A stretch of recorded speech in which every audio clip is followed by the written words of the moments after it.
Economics বলতে তো কোনো সাবজেক্ট ছিল না, সাবজেক্ট ছিল political economy.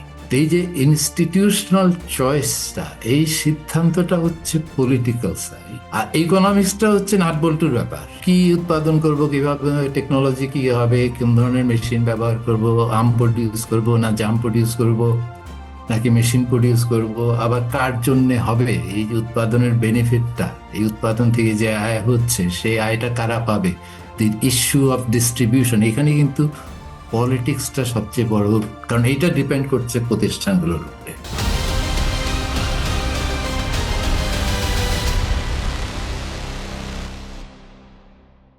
Hello everyone, welcome to TBS future. আজ আমরা আলোচনা করব বাংলাদেশের রাজনৈতিক অর্থনীতির ভবিষ্যৎ কী। আমি আর কোনো ভনিতা না করে সরাসরি আমাদের আজকে যিনি আলোচক আছেন, অতিথি হিসেবে আছেন, তার কাছে ফিরে যাচ্ছি। আমাদের সাথে আজ আলোচনায় যোগ দিচ্ছেন সবার পরিচিত মুখ, আমি প্রথমেই কোনো বিশেষণ দিতে চাই না, উনি অর্থনীতিবিদ জাহিদ হোসেন। ডক্টর জাহিদ হোসেন, আপনাকে আমাদের আলোচনায় স্বাগতম। ধন্যবাদ। আপনি কেমন আছেন? এই তো আছি ভালো। আপনি একটু ইমাজিন করুন, আপনি 1995 সালে বিশ্বব্যাংকের ঢাকা কার্যালয়ে অর্থনীতিবিদ হিসেবে যোগ দেওয়ার আগে বাংলাদেশ, যুক্তরাষ্ট্র, পোল্যান্ডে 1 যুগের বেশি শিক্ষকতা করেছেন। আপনি একটু ইমাজিন করুন, আপনি এখন ক্লাসরুমে আছেন। আমরা খুব বেসিক দু একটা বিষয় একটু আলোচনা করতে চাই, আপনার কাছে শুনতে চাই যে আসলে আমি যে টপিকসটা বললাম যে আমাদের রাজনৈতিক অর্থনীতির ভবিষ্যৎ কী, রাজনৈতিক অর্থনীতি বলতে আসলে কি বোঝায়? সংক্ষেপে যদি বলি যে আগে অর্থনীতি বলতে কি বোঝায় এটা বুঝতে হবে।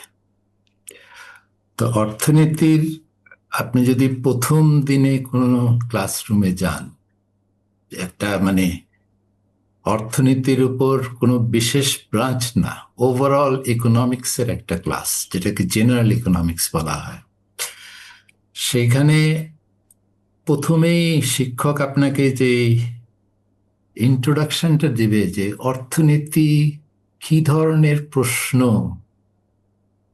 অ্যান্সার করার চেষ্টা করে, অর্থনীতি পড়ে আপনি কোন প্রশ্নের উত্তরটা জানতে পারবেন। সেখানে 3টা প্রশ্ন। একটা হচ্ছে একটা সমাজে যে উৎপাদনগুলি হয়, অর্থনীতি তো প্রোডাকশন, ডিস্ট্রিবিউশন এগুলো নিয়ে, ইকোনমিক্স মেটেরিয়াল ওয়েলবিং এই বিষয় নিয়ে তো বিশ্লেষণ করে। তো 3টা প্রশ্ন সেখানে মুখ্য প্রশ্ন, যে কিভাবে আমরা যা উৎপাদন করছি, ধরেন আম উৎপাদন করছি, লিচু উৎপাদন করছি, শার্ট বানাচ্ছি, মেশিন বানাচ্ছি, বিল্ডিং বানাচ্ছি, এই যে হোয়াট টু প্রডিউস, এই সিদ্ধান্তটা কিভাবে হয়, কি উৎপাদন করবে অর্থনীতি। দ্বিতীয় প্রশ্ন হলো যে কিভাবে উৎপাদনটা করা হয়, যা আমরা উৎপাদন করছি সেই উৎপাদনের প্রসেসটা কিভাবে, ডিসিশনটা কিভাবে হয়, হাউ টু প্রডিউস। আর তৃতীয় প্রশ্ন হচ্ছে কার জন্য, ফর হুম টু প্রডিউস। এটাই হচ্ছে অর্থনীতির 3টা মৌলিক প্রশ্ন। যে কোনো ব্রাঞ্চে আপনি যান না কেন ইকোনমিক্সের, এই 3টা প্রশ্নই একদম ফাউন্ডেশনাল কোয়েশ্চেন। এখন এটা হলো অর্থনীতি। এখন এই যে what to produce, how to produce and for hmm to produce, এইটা তো নির্ধারিত হয়, ধরেন হাউসহোল্ড আছে, পরিবার আছে, ব্যক্তি আছে, প্রতিষ্ঠান আছে, এই সবগুলোর ইন্টারাকশনের মাধ্যমে। তো এখানে তো কিছু নিয়ম কানুন মেনেই এই সিদ্ধান্তগুলো হয়। ওই নিয়ম কানুনগুলো কিভাবে ডিসাইডেড হবে, এখানে আমরা একটা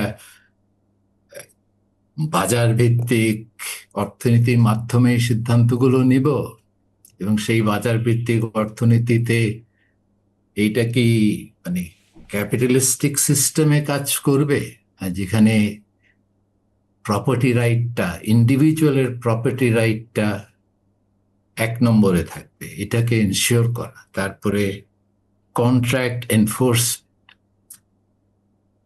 এই জাতীয় যেগুলো কালেকটিভ ডিসিশন আছে, যেটা কোনো ব্যক্তি ইন্ডিভিজুয়ালি নিতে পারেন না, সামষ্টিকভাবে সিদ্ধান্তগুলো নিতে হয়, এইটা হচ্ছে পলিটিক্যাল সাইডটা। মানে যেই কাঠামোর মধ্যে দিয়ে এই হোয়াট, হাউ অ্যান্ড ফর হুম সিদ্ধান্তগুলো হবে, সেই কাঠামোগুলোর ব্যাপারেও তো একটা সিদ্ধান্তের প্রয়োজন আছে। কোন নিয়ম নীতি দিয়ে আমরা এই সিদ্ধান্তগুলো নেব, সেটা হচ্ছে পলিটিক্যাল সাইড। মানে এই যে ইনস্টিটিউশনস গুলো কিভাবে ডিসাইডেড হচ্ছে, সেই সিদ্ধান্তের যে প্রসেসটা, এটাকে পলিটিক্যাল বলা হয়। এই জন্যই ইকোনমিক্সকে সবসময় বলা হয়েছে যে অ্যাডাম স্মিথ থেকে শুরু করে, তখন তো নামই ছিল ইকোনমিক্স, বলতে তো কোনো সাবজেক্ট ছিল না, সাবজেক্ট ছিল পলিটিক্যাল ইকোনমি। এই যে ইনস্টিটিউশনাল চয়েসটা, এই সিদ্ধান্তটা হচ্ছে পলিটিক্যাল সাইড, আর ইকোনমিক্সটা হচ্ছে নাট বল্টুর ব্যাপার। যে কি উৎপাদন করব, কিভাবে টেকনোলজি কি হবে, কোন ধরনের মেশিন ব্যবহার করব, আম প্রডিউস করব না জাম প্রডিউস করব, নাকি মেশিন প্রডিউস করব, আবার কার জন্য হবে, এই যে উৎপাদনের বেনিফিটটা, এই উৎপাদন থেকে যে আয় হচ্ছে সেই আয়টা কারা পাবে, দি ইস্যু অফ ডিস্ট্রিবিউশন। এখানে কিন্তু পলিটিক্সটা সবচেয়ে বড়, কারণ এইটা ডিপেন্ড করছে প্রতিষ্ঠানগুলোর উপরে। আপনি যেমনটা বলছিলেন, অ্যাডাম স্মিথের নাম বলছিলেন। অ্যাডাম স্মিথকে তো বলা হয় যেটা হলো আপনার আধুনিক অর্থনীতি বা পলিটিক্যাল অর্থনীতির জনক। তাহলে আমার ক্লাসরুমের সেকেন্ড কোশ্চেন, কোনো দেশের অর্থনীতি বুঝতে হলে সেই দেশের রাজনৈতিক অর্থনীতি পাঠ করাটা কেন জরুরি, বা পাঠ করলে সেই দেশের অর্থনীতির চিত্রটা, চেহারাটা বোঝা যায়? খুব সংক্ষেপে যদি বলি যে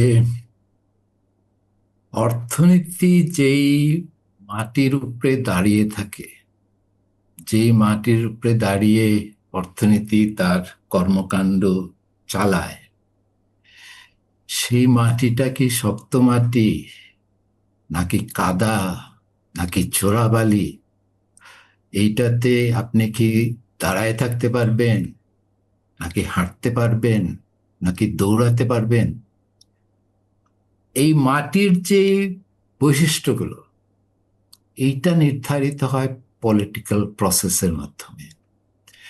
কাজেই আমার যদি মাটিটা ঠিক না থাকে,